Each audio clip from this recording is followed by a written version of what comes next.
Good morning, ladies and gentlemen, guests of honor, all dignitaries, all um, Uganda AIDS Commission, and all the partners, everybody from our friends, family. Thank you for coming today. I'm going to start off by reading a letter that my father wrote to his older brother before he came out to disclose his predicament. He says, "Dear brother, it's with utmost regret that I inform you the sickness which has been bothering me has been diagnosed as AIDS. You are no doubt shocked, but imagine how shocked I was when I was told by my doctors. The purpose for this letter is to tell you in my own words, because I know rumors have already reached Kampala. Even here among the Ugandan community, I am big news, especially when I'm away from the public, even for a few days. I was invited for last year's Christmas festivities, which I did not attend because I was in hospital, but this is when the rumors started. And everybody confirmed that there was indeed something wrong because I did not show up. Well, I won't go into more about that. I'm planning to come to Uganda in the near future with the sole purpose of making a press conference. I want to inform the public that I have this dreaded disease. As a popular musician and a citizen of Uganda, it is my duty to give my fellow Ugandans a clear picture of what has happened to me.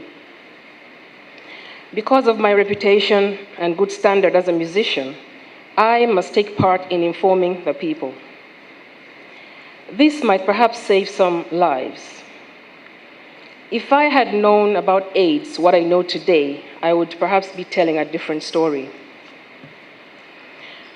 What I want now is to give AIDS a face, as we call it here in the West. By publicly exposing and admitting before the masses that I have AIDS, perhaps we can give confidence and hope to other unknown AIDS patients. Many of them are often discarded and rejected by their relatives as soon as the disease is diagnosed. Please, may I request that you, for the time being, keep this to yourself and Musei, he meant his mother, until I tell you exactly what I'm planning to do. For the short time that I have left in this world, I plan to go on working, and all we had planned must go on as scheduled.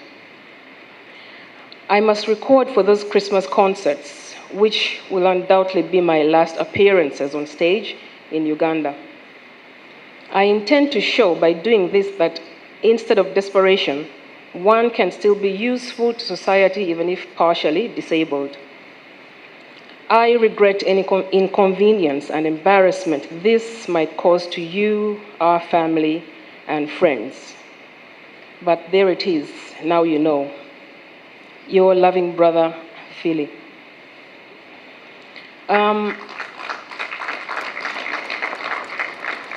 This was written by my father a month before he came in 1988. And from this letter, it's very befitting today's theme, sustainability for Uganda's HIV/AIDS response post-2020. But as we can see, on December 15th, it will be 30 years since he passed away. But as I read this letter, I felt that it was relevant because it speaks to us today and especially to our theme. Here is a man who 30 years ago was in a situation where there was no information, medicines were not readily available, and everything was still in discovery mode. But he was hit with a disease that he did not know anything about, had never heard of, and that he did what he did is very inspiring to me and to many other young people, some of whom have approached and told me about how they've benefited from his legacy. So I'm glad that this topic has come up because from his letter, there are three things that I take from it that we still need to put into account as we fight for sustainability post-2020.